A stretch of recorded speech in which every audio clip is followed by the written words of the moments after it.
माझे पंढरपूर साई बाबार मावर बाबार बाबर साई बाबार मावर शुद्ध भक्ती चंद्रभागा भाव कुंडले कदागा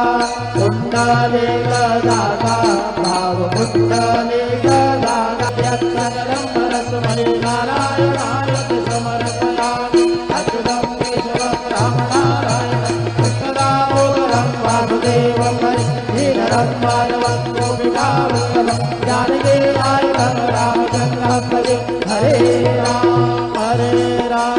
राम राम हरे हरे हरे कृष्ण कृष्ण कृष्ण हरे हरे श्री गुरुदेव दत्त अनंता तुला ते